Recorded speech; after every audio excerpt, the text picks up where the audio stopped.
que não existe mais carro popular no Brasil? Você já se perguntou por que um Kwid, um carro que é do tamanho de um Kinder Ovo, está custando aí na casa de 60, 70, 80 mil reais? É isso que a gente vai descobrir hoje no vídeo do Canal 90, porque não existe mais carro popular no Brasil. Vamos ver. Hoje, o Fiat Mobi, um dos carros mais baratos do Brasil, custa mais de 80 mil reais. Um valor totalmente fora da realidade da grande maioria dos brasileiros. Mas quem é das antigas deve se lembrar. Houve um tempo em que o sonho de comprar um carro 0 km não era exclusividade de empresário ou herdeiro, não. Muitos brasileiros comuns, trabalhador de chão de fábrica, assalariado, Saudade, né? conseguiu ir na concessionária e sair de lá com seu possante novinho em folha. Mas você reparou que de uns tempos pra cá não existe mais carro popular no Brasil? Mas por que exatamente isso rolou? Muita gente fala que é tudo culpa dos impostos ou do governo. Mas agora você está prestes a entender por que antigamente o carro era assim mais acessível aos brasileiros e descobrir os verdadeiros motivos do sumiço do carro popular no Brasil. E pode acreditar, os motivos vão muito além do básico que te falaram por aí.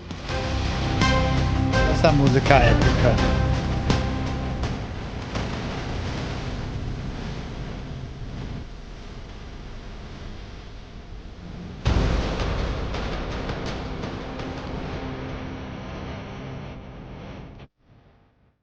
Para entender por que os carros populares sumiram do Brasil, a gente precisa voltar no tempo, em meados ali dos anos 80, até um pouquinho antes. Como vocês devem se lembrar, comprar um carro zero em tempos de hiperinflação era muito difícil. Não só por conta do preço do carro, mas porque a inflação devorava o salário antes mesmo de você conseguir guardar dinheiro suficiente. Para ter uma ideia do tamanho da catástrofe, até o começo dos anos 90, o Brasil chegou a acumular uma inflação anual de mais de 2.000% ao ano. Fuja da hiperinflação, compre material escolar agora. Você recebia o salário e já corria pro mercado no mesmo dia, porque à noite os caras mudavam o preço e no dia seguinte já tava mais caro.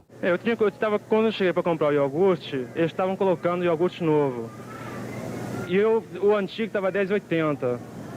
E o novo já estava R$15,70. Por que uma mercadoria tá... Eu acho esse microfoninho dos anos 90 das reportagens muito brabo, tá? Eu acho isso aí, pô, estiloso demais. com dois preços aqui no supermercado? O mesmo iogurte tem dois preços. De repente o repositor remarca, tudo bem, remarca. Não existia poupança real e o carro 0 km não era acessível. E era um caos econômico de dar medo, porque o Brasil tinha passado por 5 planos econômicos fracassados, tentando domar a inflação. Cruzado, Bresser, Verão, Collor 1 e Collor 2. Todos foram um desastre. O cruzado perde 3 zeros. 1.000 cruzados passam a valer amanhã um cruzado novo. Como as vendas de carro zero iam mal, a primeira estratégia do governo rolou em fevereiro de 1993, quando o então presidente Itamar Franco assinou um decreto que deu vida ao Programa de Carro Popular. Com isso, o governo reduziu drasticamente o IPI, que saiu de absurdos 20% para um valor quase simbólico de 0,1% para carros 1.0. Agora, pelo preço do tal carro popular, você pode comprar um Chevette Júnior. Passe na rede Chevrolet e aproveite! O carro não podia ter acessórios de luxo e não podia custar mais de $7.200, ou seja, valia para o carro para quem precisava de carro, não de status. Tem uma parada interessante dessa aprovação do carro popular, porque muita gente lembra do Gurgel, né? Lembra? Não sei se vocês lembram, né? Não sei se vocês eram nascidos na época do Gurgel e tal. O Gurgel, que tinha ali o carro pequenininho, ele vendia um pouco mais porque ele pagava um valor reduzido de tributação. E aí, o que matou o Gurgel foi justamente o fato de que esse decreto de 93 fez com que carros que tivessem um motor abaixo de 1.000 centímetros cúbicos fossem praticamente isentos de IPI. Então foi nessa canetada que alguns carros como o Uno, o Gol, o Palio, o Celta e tal, essa linhagem de carros pequenas fosse produzida em massa e consumida em massa. E aí, isso acabou também na esteira da questão, quebrando a Gurgel, que era uma indústria nacional, né? Inclusive, o tio Gurgel, o dono da empresa, ele foi um dos grandes precursores do carro elétrico. Tinha projeto da Gurgel de carro elétrico no Brasil, aí nos anos 70 e nos anos 80. Então isso ajudou a quebrar a indústria nacional. Junto disso veio o fatídico relançamento do Fusca, ficou conhecido como Fusca Itamar, que serviu para reforçar a ideia de que os carros voltariam a ser mais acessíveis para os brasileiros. O que nós queremos é que o Brasil tenha o seu carro popular Esse carro popular significa hoje, através do Fusca, como eu disse, um símbolo.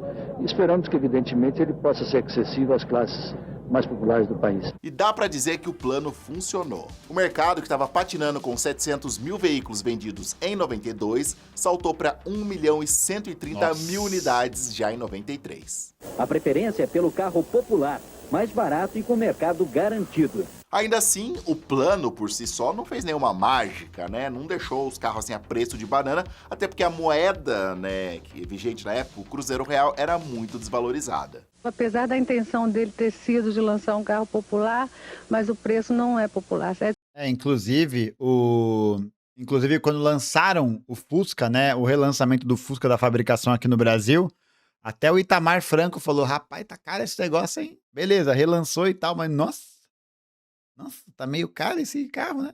$1.000 está caro e eu ainda não tenho esse dinheiro. As coisas mudam quando Itamar Franco e o ministro da Fazenda, Fernando Henrique Cardoso, arquitetam o Plano Real. E em 1º de E o André Lara Rezende, coitado, sempre esquecido. julho de 94, o Brasil ganha uma nova moeda, o real. Você tem como descobrir o preço desse suco que você me serviu, que está custando 1.200 cruzeiros reais hoje? Quanto ele vai custar em reais? Não tem como descobrir. Não tem, nem imagina? Nem imagino. E a moeda nasceu forte. Em 94, o real chegou a valer mais do que o dólar. Olha que absurdo. Mas aí foi uma montagem artificial, né? Não foi simplesmente a moeda valorizada. E esse foi o lance, né? A criação do real, nesse sentido, veio também para poder estancar o processo inflacionário, que foi bem sucedido, mas de lá para cá, o real perdeu muito o seu valor. Perdeu muito. Nova queda na cotação do dólar. No comercial, a moeda foi negociada a 85 centavos e no paralelo foi vendida a 89 centavos. Era o começo Dólar de uma paralelo, nova era muito e bom. também o começo do novo sonho do carro popular. Aliás, vamos relembrar os preços dos carros mais vendidos da época, lembrando que esses valores são oficiais fornecidos pelas montadoras na época, carro 0 km. O preço, claro, podia variar de acordo com o ano, mas vamos nos basear nos preços principalmente de 94, pós-Plano Real, e também meados de 1995. Sempre nos baseando em tabelas oficiais de jornais daquela época. E o carro zero mais barato de 1994 era o Fusquinha, o Fusca 1.6 0 km em 94, custava R$ 6.743. 94 também foi o ano de glória do Golzinho quadrado, 1.0, né, que custava R$ 7.243. Olha!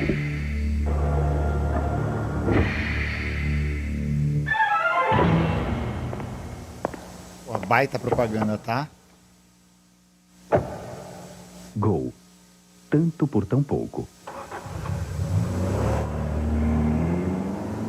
Clássico, pau pra toda obra, o Ninho valia R$ Da hora, hein? 7.254.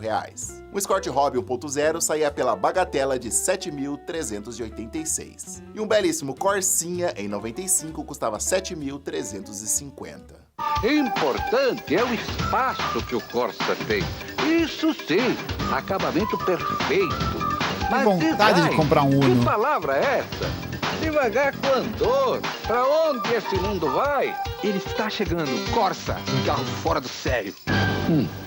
E tudo isso carro 0 km, né? Na concessionária. Eu nem vou falar de preço de seminovo aqui. Gente, tem carro a partir de R$ 5.600. 5.600. Barato, né? Parece muito mais barato, né? E a pergunta que muita gente deve estar Mais se ou fazendo menos, agora né? é: quantos salários mínimos eram necessários para comprar um Corsa Zero, por exemplo? Bom, Era em um 1995 pouco mais. o salário mínimo era de R$100, ou seja, você precisava de 73 salários mínimos para comprar um Corsa Zero. Você deve estar pensando, pô, nós, 73 salários é muita coisa, é muito mais do que hoje em dia. E você tá certo em termos. Hoje, um Fiat Mobi, um dos carros mais baratos do Brasil, custa 83 mil e o salário mínimo tá em 1.621, o que dá uns 50 salários mínimos. Matematicamente parece melhor hoje, mas tem um detalhe importantíssimo que muda tudo. Aliás, detalhe esse... Dessa questão do dólar relacionado ao valor do real, tem uma coisa interessante que é durante os anos 90, para poder manter o real valorizado, deixa eu trocar de câmera, para poder manter o real valorizado, o que o governo brasileiro fez? Ele manteve a taxa de juros muito alta. Por quê? Porque para conseguir manter essa estabilidade, era necessário que entrassem muitos dólares no Brasil. E aí, essa entrada de dólares, ela era condicionada pela alta taxa de juros, porque assim você teria um movimento dos investimentos internacionais para a colocação de dólares aqui no país, né? Porque se você tem uma taxa de juros muito alta, isso significa que você vai atrair esses investimentos, porque o rendimento desses investimentos aqui vai ser maior. Inclusive, essa é uma das outras questões que faz com que a gente hoje tenha a taxa de juros que a gente tem. Então, a taxa Selic hoje, que está em 14,5%, ela acontece como um instrumento de contenção inflacionário, mas principalmente para poder garantir a continuidade da entrada da reserva de dólares no Brasil. Então, isso ajuda a manter o câmbio minimamente estável, né? Só que a contrapartida disso é que você tem um arroxo na capacidade de financiamento das famílias de trabalhadores, né? Já que o crédito vai ser mais caro, já que você não vai ter o mesmo tipo de incentivo para abertura de empresa. É um mecanismo que beneficia a âncora fiscal, que beneficia a política monetária fiscalista, mas que ao mesmo tempo não consegue se transformar em políticas de incentivo industrial. É nesse momento que a gente tem, né, por exemplo, essa dimensão que o dólar era 1 para 1, e às vezes era mais barato que o real. Então isso fazia com que muita gente colocasse dinheiro no Brasil para que esses investimentos rendessem, enquanto que a capacidade de financiamento de crédito era cada vez pior. É exatamente uma valorização artificial, exato. Mas a questão é qual não é, né? A questão é essa, qual que não é? Que a maioria das pessoas ignora quando faz essa comparação meio preguiçosa só considerando o valor nominal do salário mínimo. A verdade é que nos anos 80, 90 e até começo ali dos anos 2000, era muito comum que profissões básicas, sem exigir faculdade, pagassem vários salários mínimos. Secretária, auxiliar administrativo, almoxarife, recepcionista, empregada doméstica, caixa de supermercado. Era muito comum essa galera ganhar 4, 5 salários, mesmo nessas profissões mais básicas. Diferente do que acontece hoje, em que geralmente a galera ganha 1, máximo 2 salários. Olha que louco isso, né, cara? Por mais que você tenha um valor nominalmente menor do que é hoje, a galera recebia muito mais. A galera proporcionalmente recebia muito mais. Você tinha esses ganhos de 3, 4... É um negócio que a gente sempre fala, né? Sobre como a classe operária no Brasil, nos anos 80, ali até os anos 70, 80, e aí essa virada de precariedade começa nos anos 90, o quanto essa classe operária foi perdendo a capacidade de consumir, de construir uma vida estável, né? Então, você imagina, hoje, um caixa de supermercado deve ganhar, quiçá, quando muito, 2 salários mínimos, né? Eu já recebi vários relatos da galera do pessoal, da comunidade, do chat e tal, que fala que tem parente, que tem mãe, que tem pai, que trabalha em grandes redes, né, na parte de atendimento, de limpeza, dessa parte, enfim, né, de serviços, e que ganha um salário mínimo na escala 6x1, tá ligado? Então você percebe como o valor da força de trabalho brasileira caiu dos anos 90 para cá? Percebe como a classe trabalhadora brasileira perdeu esses recursos ao longo dos últimos 30 anos? Olha, que é um exercício de abstração importante, né? Porque é isso, por mais que você hoje precise de menos salários mínimos, né, para comprar um carro, então deixa eu ver aqui, ó. Sei lá, um Kwid tá uns 70 pau, 70 mil reais. Aí você precisa, dividido por 1.615, você precisa hoje de 43 salários mínimos para comprar um Kwid. Só que você ganha um salário, ó, a média, né, é 2 salários mínimos por mês. Então, proporcionalmente, em questão de tempo, você vai demorar mais, tá ligado? Porque se a galera ali ganhava 4, 5, 6 salários mínimos, você demorava menos tempo para poder acumular esse recurso e assim comprar o carro. Você tem uma diminuição do salário, da valorização da força de trabalho brasileira, que também é uma marca do aumento do custo de vida. Então essa é uma questão interessante, né? Porque o real, apesar dele ter estabilizado a inflação nos marcos que a gente tem hoje, ele é uma moeda que se desvalorizou muito ao longo dos últimos 20, 30 anos. Desvalorizou muito. Então isso implica diretamente no aumento do custo de vida e no aumento dessas dificuldades econômicas. Absurdo é um trabalhador ganhar 4 salários mínimos. Esse é o maior absurdo. Isso a gente tá falando de renda de uma pessoa. Então, se o pai e a mãe trabalhavam, por exemplo, a renda da família, claro, podia dobrar. Tanto é que nas reportagens que falavam de custo de vida, eles consideravam em média 10 salários por família. A variação do preço da cesta básica... Nossa, mano. 10 salários por família. Olha isso, gente. Olha que loucura.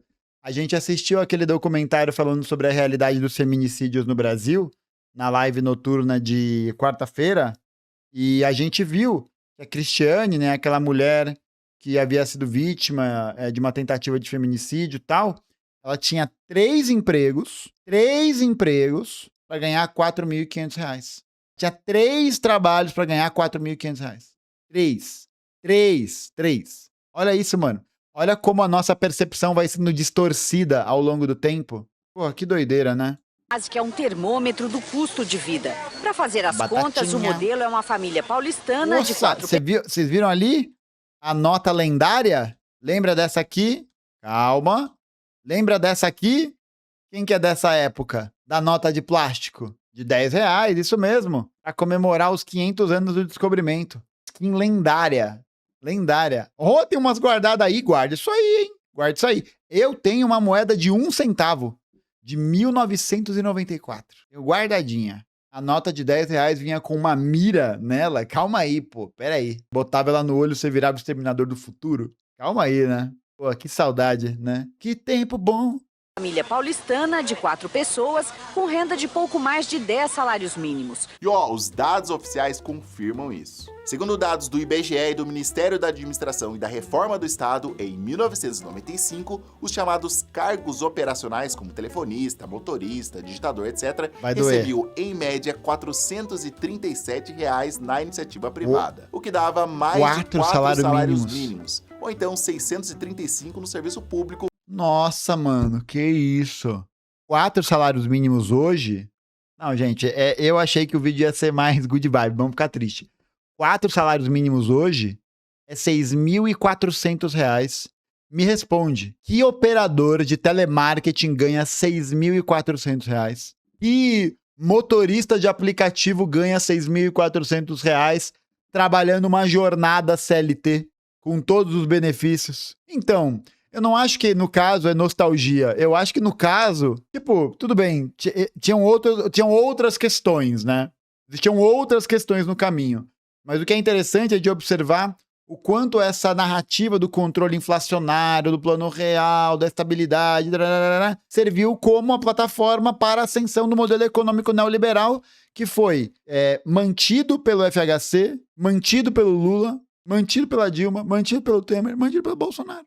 Louco, né? Pô, que doideira. Eu não sabia desses dados aqui também. O que daria mais de 6 salários por trabalhador. Analisando tabelas com médias salariais e vagas de emprego de jornais da época... R$ 6.400 na iniciativa privada. Na iniciativa pública, né? Se ainda existisse hoje alguma empresa estatal, né?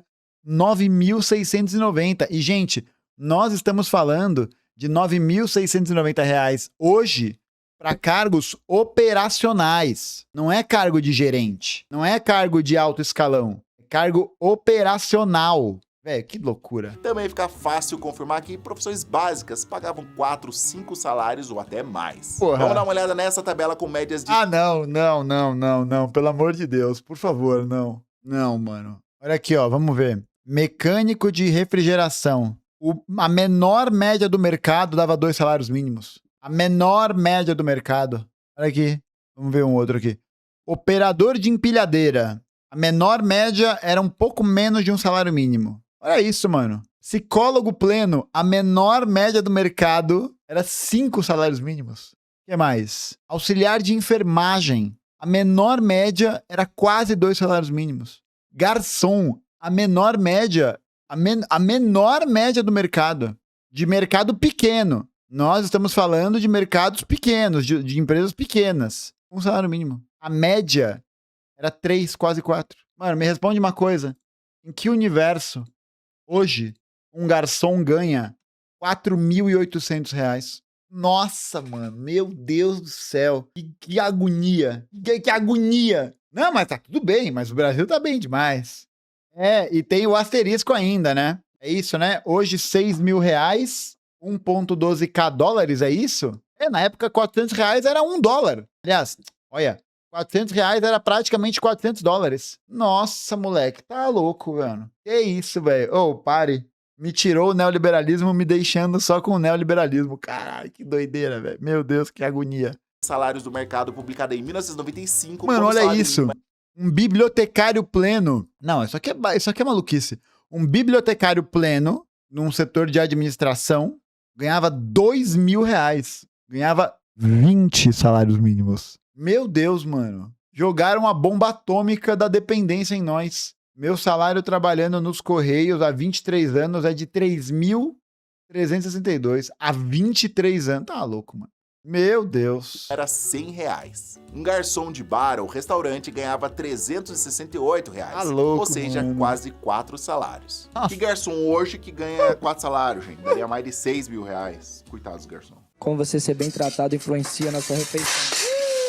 Meu Deus, não tem problema nenhum. Um operador de máquina de Xerox ganhava R$476 por mês.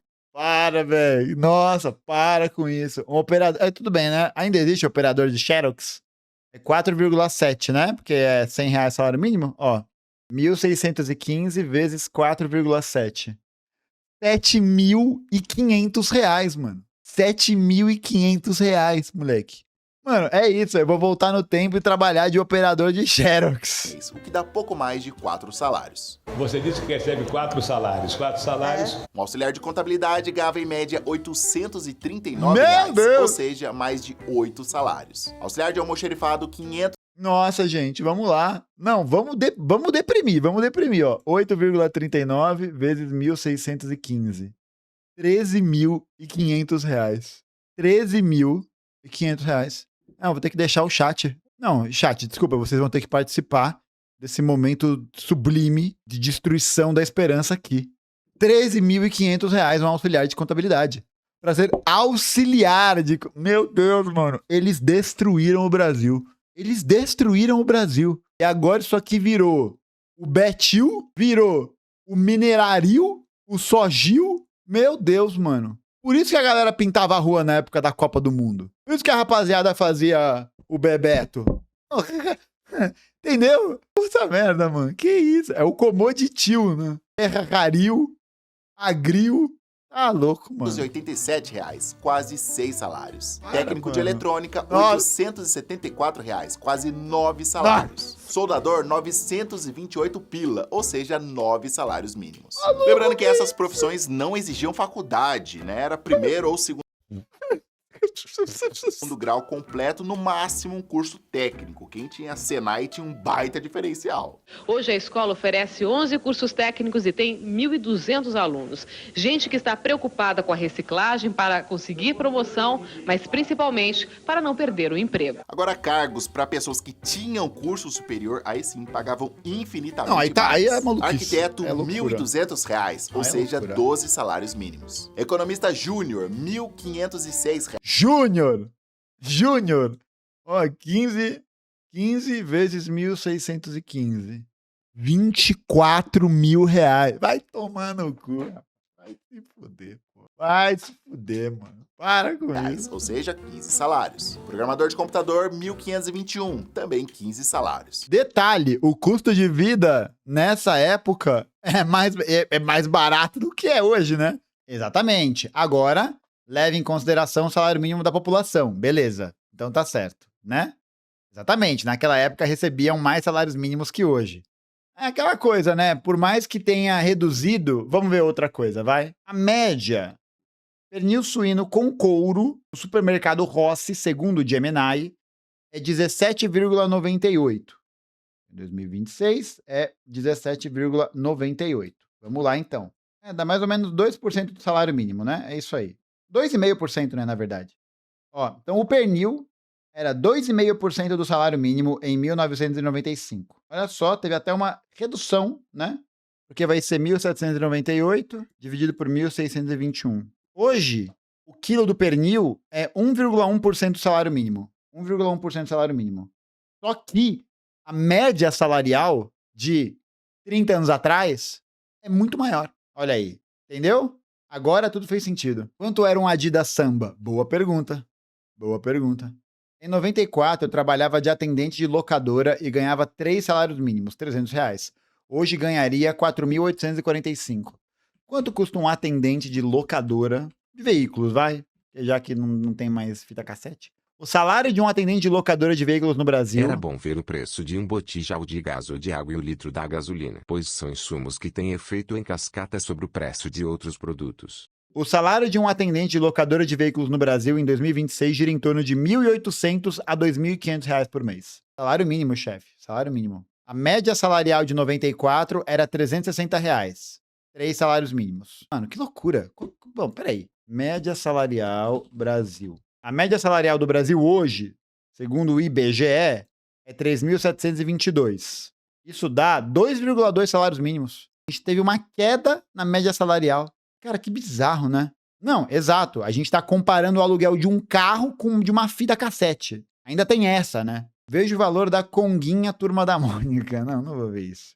Que loucura, né, mano? Que loucura. Eu vou deixar essa parte integralmente pra galera toda ver minhas inabilidades matemáticas. Bibliotecário, salário de R$2.000, o que dá inacreditáveis 20 salários mínimos. 20 salários hoje daria mais de R$32.000. Quem é que ganha R$32.000 hoje, legalmente? Galera que trabalhava em fábrica, principalmente em multinacionais, tipo Ford, GM, etc., mesmo que no chão de fábrica, geralmente ganhava muito bem. Um metalúrgico experiente, por exemplo, podia ganhar até R$2.500 em 1996, ou seja, mais de 20 salários mínimos. Ó, pra piorar a situação, na verdade, né, porque em 94, a média salarial brasileira era de R$364. E o salário mínimo em 94, em setembro de 94, era R$70. Gente, dá mais que 5 salários mínimos. Dá mais que 5 salários mínimos, moleque. Que isso? Que isso? Que loucura, velho. Que loucura. É o caso do seu Elias, que durante 20 anos teve como uniforme um macacão de metalúrgico. Agora ele usa um jaleco branco. Quando perdeu o emprego em novembro passado, seu Elias soube pelos amigos que já estavam desempregados que não ia ser fácil conseguir voltar a ganhar R$2.500 por mês. Olha aí a uberização do hot dog. E essa tendência de ganhar mais de um salário valia também para profissões fora do mercado corporativo, como empregada doméstica, por exemplo. E você o que é que faz no Rio, Leda? Eu sou empregada doméstica. Você trabalha como doméstica? Isso. Mas como diarista ou você fica na casa todo dia na mesma casa? Todos os dias na mesma casa. E quanto é que eles estão pagando no Rio para uma empregada doméstica? Eu estou ganhando 3 salários mínimos. 3 salários, quase R$500. É. Em 1998, uma faxineira... Meu irmão, hoje, Mano, tá louco. Que empregada doméstica de tempo integral ganha hoje R$4.800? Me responde isso. Mano, tá maluco. Meu Deus, que depressão. Você ganhava, em média, R$35 a diária. Parece pouco, mas trabalhando só 4 dias, ela já ganhava um salário mínimo. Então, se ela trabalhasse 22 dias, né, de segunda a sexta-feira, R$770, o que daria 6 salários mínimos. Faxineira cobrando R$35 o dia e passadeira cobrando R$6 a hora. Lembrando que é Brasil, né, minha gente? Não eram todos os brasileiros que ganhavam todos esses salários. A gente sabe como é a realidade. E, infelizmente, a pobreza sempre existiu no Brasil desde aquela época, desde muito antes. Ao passar dos anos, hoje em dia, muitas famílias sobrevivem com um salário mínimo, às vezes menos que isso. Isso sempre existiu. A gente está falando aqui de médias salariais baseadas em dados do IBGE e também nas vagas de emprego que a gente está mencionando aqui. Bom, mas vamos agora comparar com a realidade. Ver um salário de um professor da rede pública de São Paulo. Salário médio, professor da rede pública, São Paulo, 1994. Equivalia a cerca de 1,5 salários mínimos. Com o piso inicial para uma jornada de 20 horas semanais, certo? 20 horas semanais. Um salário mínimo e meio. No piso de 20 horas, que é o piso mínimo. Hoje, o piso salarial nacional para professor de educação pública, em 40 horas semanais, é R$5.130. Aí divide isso por 2, R$2.500. O que dá 1,5 salários mínimos. 1,5 salários mínimos com detalhe, que é o detalhe de que hoje o professor não é mais concursado. Você não tem mais estabilidade como você tinha antes. Hoje, a grande maioria dos professores do estado de São Paulo é tudo categoria O. Tudo categoria de temporário. Precário pra cacete, as salas de aula lotadinhas, enfim, tudo aquilo, né? Tudo aquilo que a gente já tá ligado. Realidade de hoje. Se você pegar essas mesmas profissões básicas, segundo os dados recentes do novo CAGED, sistema do governo que registra mensalmente dados dos trabalhadores CLT, a média salarial do brasileiro hoje é R$ 2.346,97. Ou seja, hoje o brasileiro ganha em média 1,5 salário mínimo, contra 4,3 salários de média em 1995. Uma enorme redução de 60% no poder de compra relativo do trabalhador brasileiro. Mas vamos colocar isso em perspectiva prática. Segundo dados do IBGE, um auxiliar administrativo ganhava em média R$ 437,95. Então, para ele comprar o carro mais barato da época, que era o Fusquinha, né, que custava R$ 6.743, ele teria que juntar 15 meses de salário. Hoje, um auxiliar administrativo ganha em média um salário e meio, ou seja, R$ 2.431,50. Então, para comprar o carro zero mais barato hoje, que é um C3 Live, que custa R$ 77.290, ele precisa juntar 31 meses de salário. Ou seja, mais do que o dobro do nosso exemplo com o Fusquinha nos anos 90. E tem mais, a estrutura do mercado de trabalho mudou muito, né? Nos anos 90 era muito comum ter empregos formais, né? Carteira assinada, sabe? Mano, que depressão, velho. Meu Deus, eles destruíram o Brasil, mano. Não que a gente fosse a Noruega, né? E não que a gente fosse a Dinamarca. Mas puta que pariu. Salários muito acima do mínimo em profissões simples. Hoje, com salários em baixa, muita gente foi trabalhar por conta, fazer bico, Uber, virou entregador, ou seja, muita gente sequer tem renda fixa. Isso gerou o quê? Segundo o Banco Central, o endividamento das famílias brasileiras saltou de 15% em 2005 para quase 50% esse ano. O Banco Central informou que os núcleos familiares com alguma dívida representam quase 50%. É o maior valor da série histórica. A galera tá mais endividada, ganhando menos, né? E detalhe, né? 31 meses de salário, exatamente, poupando o salário inteiro e vivendo da energia solar, né? Assumindo que você tenha a estrutura de uma célula botânica para produzir sua energia. Que você tenha aquele negocinho lá que faz a clorofila. Eu esqueci o nome. Tá louco, mano. Um valor relativo e o carro tá cada vez mais caro. Com isso, o que aumentou consideravelmente foi a venda de carros usados e seminovos ou processos de troca. O mercado de carros usados e seminovos vive um momento de aquecimento no país. Os carros 0 km estão mais caros e com mais crédito. E aumento na procura pelos usados, o número de financiamentos bateu recorde para o período desde 2008. Mas esse movimento... Aí você pensa assim, exatamente, mas você pensa assim, imagina o cara, né, um tio ali, que viveu os anos 70, os anos 80, e acompanhou o derretimento da economia. Cara, se você não faz uma crítica à esquerda, na linha de entender, por exemplo, a precarização do trabalho, o avanço do capital, a queda da taxa de lucro, é óbvio que ele vai migrar para uma ideologia como uma ideologia do Trump, uma ideologia reacionária. Por quê? Porque no passado, o cara ganhava muito mais. Aí tu entende. Aí dá pra entender. Dá pra entender porque que a extrema-direita cresce. Nossa, mano, que loucura, cara. Isso sim, simplesmente alucinante. Já pesa no bolso do consumidor com alta nos preços em São Paulo. Mas dá para citar aqui muitos outros motivos para o fim do carro popular no Brasil. E aí a gente tem que falar de um negocinho chamado inflação, mas de um jeito simples. A inflação acumulada desde o lançamento do Plano Real, lá em 94, já bateu a assustadora marca de 700%. O que acontece? Desde a criação da moeda do real de julho de 94 para agora, maio, mês passado, que é a última informação de inflação que a gente tem do mês, a gente tem inflação acumulada nesse longo período, nesses 30 anos, de 708%. Nossa. O que isso significa dizer?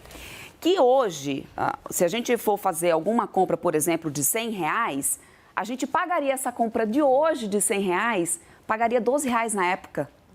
Ou seja, o que você comprava com R$12 naquela época, hoje você precisa de R$100 para poder você conseguir pagar. E agora o salário mínimo. O tamanho do estrago, o nosso querido real perdeu nada menos que 83% do seu valor frente ao dólar em apenas 3 décadas. A moeda brasileira é a que mais perde valor frente ao dólar entre os países emergentes. Tá, Norge, mas o que o meu carro lá, fabricado em São Bernardo do Campo, tem a ver com o dólar? Tudo. A indústria automotiva depende absurdamente de peças, chips, semicondutores, uma porrada de componentes eletrônicos importados. Módulo de injeção eletrônica, o sistema de freio ABS, airbag, aquela central multimídia, tudo isso vem de fora. Aí se o dólar dispara, o custo para produzir isso dispara junto. A montadora, claro, faz o preço do carro disparar, preço esse que cai nas nossas costas, né? Você está pensando em comprar um carro? Melhor se preparar porque o preço pode subir.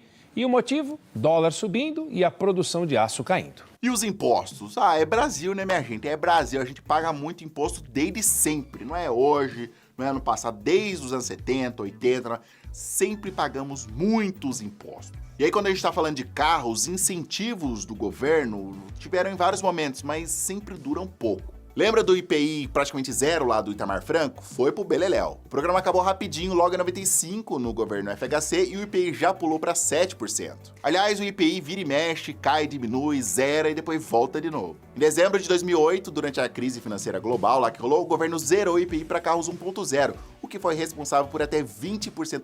Não, mas aí não é 2008, né? Acho que aí é do quê?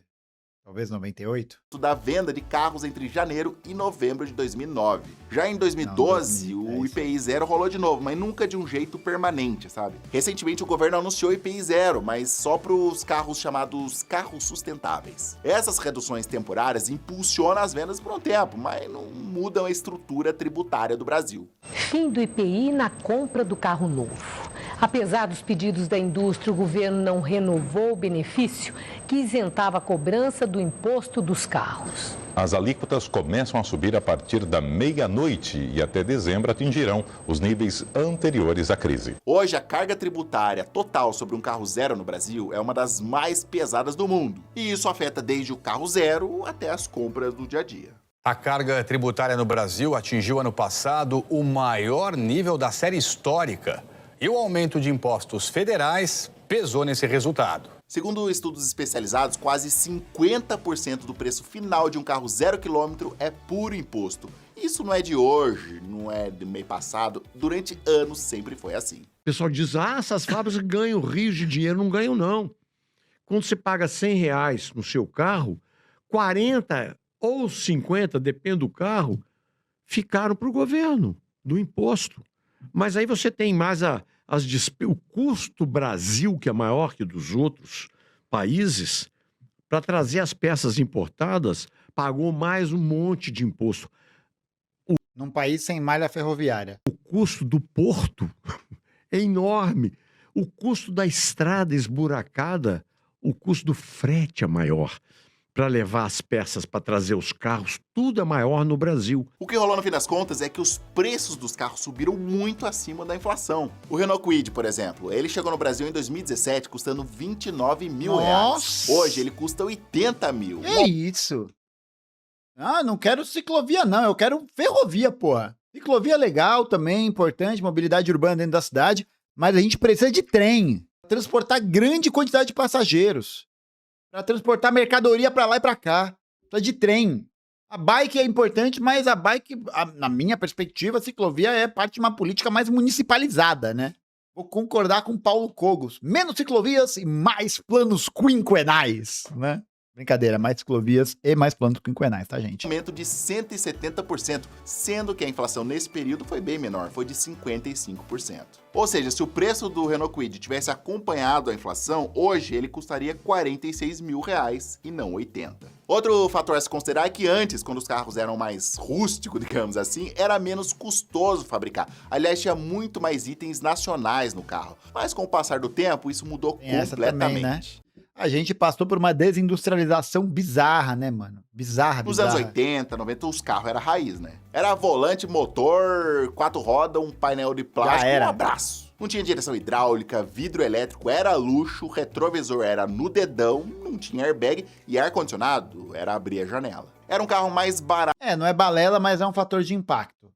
A margem de lucro das montadoras chega a 10% no Brasil, contra 3% nos Estados Unidos, e 5% em outros países, segundo os dados de uma de um levantamento feito pelo jornal O Globo em 2012. Em 2012. Olha isso aqui. A carga tributária aqui é alta, 32% do preço final contra 16% na média mundial. Mas quando se abre a planilha, aparece um dado contraintuitivo. Os custos de um carro produzido no Brasil equivalem a 58% do seu preço de venda. Enquanto que nos Estados Unidos, o custo de um carro produzido é entre 88% a 91%. Ou seja, produzir aqui é proporcionalmente mais barato e não mais caro. O que infla é o tributo e a margem de lucro.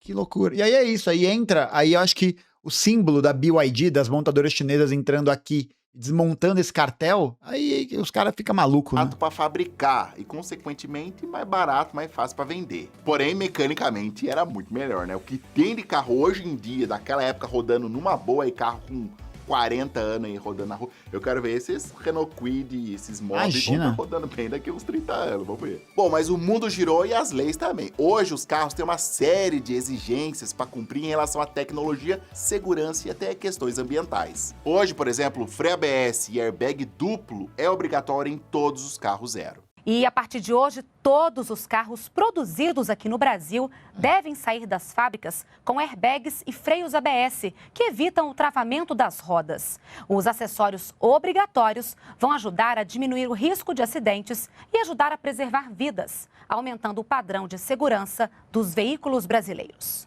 Depois vieram as normas de emissão de poluentes, né, que exigem motores mais eficientes, complexos e caros. Além disso, hoje é obrigatório ter controle eletrônico de estabilidade e aquelas luzes de rodagem diurna. Tudo isso é ótimo, claro, todo mundo quer um carro mais confortável, mais seguro, é extremamente importante. Mas isso tem um custo, isso foi encarecendo os carros cada vez mais e a maioria desses itens são importados. Aliás, com essas novas exigências... Não que a gente não tenha capacidade de produzir, né? Mas a nossa capacidade de produzir esses itens foi sendo dilapidada ao longo dos anos. Os carros ficaram muito mais pesados também. O Uno, por exemplo, ganhou mais de 200 quilos em 2 décadas, o que exigiu muito mais aço e reforços na estrutura da caranga, e é claro, isso aumentou mais os custos de fabricação. E vamos ser sinceros, o consumidor também mudou, né? Ninguém mais quer comprar carro pelado. A galera quer central multimídia do tamanho da TV da sala, conectividade com o celular, câmera de ré, sensor de estacionamento, ar-condicionado digital, e aí a conta chegou pesada. O telefone celular se tornou um item quase inseparável para muita gente. E agora vai dar até para espelhar os aplicativos dentro do sistema multimídia do carro. Interessante e polêmico. Com o aumento absurdo dos custos de produção, impostos, dólar, tecnologia obrigatória, as montadoras perceberam que não dava mais tanto lucro vender carro barato. E aí, com a invasão pesada das marcas chinesas, né, trazendo carro elétrico, híbrido, né, cheio de tecnologia, as montadoras tradicionais meio que jogaram a toalha de vez de produzir carros populares. A maioria focou nos SUVs compactos e picapes, tipo T-Cross, Strada, Toro, que são carros que custam 120, 150 mil reais, mas que dão uma margem de lucro muito maior para eles. E com isso, o conceito do bom e velho carro popular, barato, bom, bonito, barato, morreu. Só pra você ter uma ideia, esses são os 5 carros mais baratos hoje no Brasil, segundo reportagem recente da 4 Rodas. Como eu mencionei antes, o Citroën C3 Live é o mais barato, custando R$ 77.290. Depois vem o Kwid Zen, pela bagatela de R$ 78.690. O terceiro mais barato é o Fiat Mobi, custando 83 mil. Na cola dele vem o Peugeot 208 Style 1.0, 93.990. E em quinto lugar, o Fiat Argo 1.0, 94.790. Então assim, no fim das contas, resumindo, por que não existe mais carro popular no Brasil? Na verdade, você reparou aí, né? Não existe um único motivo que causou isso. Foi uma série de fatores que se somaram ao longo dessas 3 décadas aí, né, pós-Plano Real. O Brasil nunca foi mil maravilhas, né, gente? Nem tudo eram flores também nos anos 90. Mas como a gente viu, os salários eram relativamente melhores, o trabalhador era um pouco mais valorizado, digamos assim. As profissões básicas pagavam em média 4, 5, 6... E detalhe, né, gente? Detalhe, muito menos tecnologia do que a gente tem hoje, né? Então, os graus de produtividade se incrementaram muito. E isso deveria se refletir na valorização da força de trabalho se a gente vivesse num sistema que não privilegiasse o lucro, né? Salários. E Não o é o caso. metalúrgico um dia chegou a ganhar 20 salários mínimos.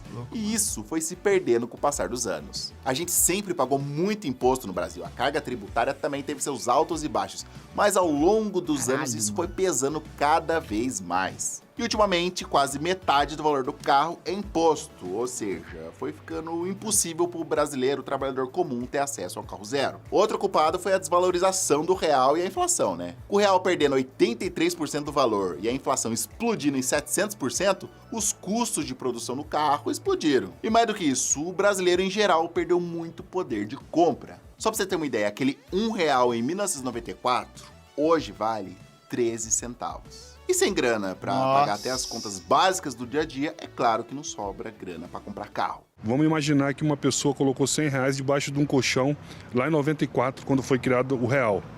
E hoje ela tira esses R$100 debaixo do colchão, 10 notas de R$10, R$100. E ela vai no mercado fazer uma compra hoje. Ela vai comprar em torno de 5, 6 itens, por exemplo. Lá em 94, com esses mesmos R$100, ela tirava debaixo do colchão, ia no mercado e gastava R$13, sobrava R$87. E hoje não sobra nada. Então, é muito interessante ter essa noção do dinheiro no tempo, essa perda do poder de compra. Uma coisa é o dinheiro nominal, o valor corrente. R$100 é o mesmo. Agora, em termos reais, em termos de poder de compra, é assustador a perda do dinheiro nos últimos 29 anos. A inflação deu em torno de 677% nesse período todo. É triste porque, por conta de todos esses motivos, o sonho do carro zero ficou no passado para muita gente. Aquele cheirinho de carro novo, a sensação de pegar um carro na concessionária, acabou virando privilégio para poucos. O carro popular morreu e a maioria de nós nem percebeu em que momento isso aconteceu.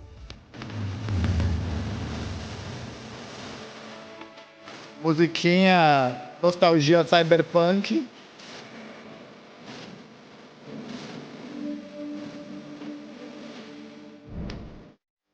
Mas você concorda com esses motivos que eu elenquei no vídeo de hoje? Elenquei é muito chique, né? Ou você discorda de todos eles, concorda de um outro? Deixa aqui nos comentários, vamos criar um debate saudável, relax aqui, vamos trocar uma ideia. Nananina não, eu quero briga, eu quero trocação, eu quero xingamento, eu quero amaldiçoamento de gerações, quero salgar a terra dos meus adversários, quero inundar as propriedades dos meus inimigos. Nossa, mano, que vídeo bom e desesperador. Meu Deus. Gente, o que fez... Mano, eu tô até parecendo o Fricazoide. O que fez o Brasil chegar nesse estágio foi o neoliberalismo. Mano, foi o neoliberalismo, cara. Ele absolutamente torou a gestão neoliberal. O capitalismo, nesse novo movimento neoliberal, nos destruiu. Isso por FHC. Isso. E aí você veja, né? Que essa estrutura ela não foi alterada posteriormente, depois dos anos 90, né? Não foi alterado. Pode ter sido regulado, administrado de um outro jeito, né? Mas você consegue perceber que a tendência já vinha sendo de perda do poder de compra, de desvalorização do trabalhador, de desvalorização de tudo, da desindustrialização de tudo. O neoliberalismo. Neoliberalismo, vou caçar esse desgraçado, vou quebrar ele de porrada. Eu vou salgar a terra dele. E eu vou falar, não tem que ter imposto para carro. Não tem que ter imposto para carro, não tem que ter imposto para carro, não tem que ter imposto para mercado, não tem que ter imposto para nada que seja do consumo. Sabe por quê? Porque todo imposto que você aí, o Didilson da Silva paga no mercado, o Jorge Paulo Lemann não paga nada, praticamente. Nada. O grande banco, o Itaú, essa semana registrou, olha aqui, o Itaú registrou no primeiro trimestre, o Itaú do nosso diretor, ele é tão galera, 12 bilhões de reais. O Itaú lucrou, ele não faturou. Ele lucrou 12 bilhões de reais no primeiro trimestre de 2026. Dinheiro que sobrou. Pagou tudo que tinha que pagar. Aí os acionistas, os donos, e aí não é você, né? que, eu tenho 20 ações do Itaú. Cala a boca, mano. Pelo amor de Deus, sabe? Você pode ter ganhado dinheiro, mas, meu irmão, você acha que você é o grande beneficiado? Estou gag de la gag, como dizem os jovens de 30 anos. Gag de la gag. Inacreditável. Inacreditável.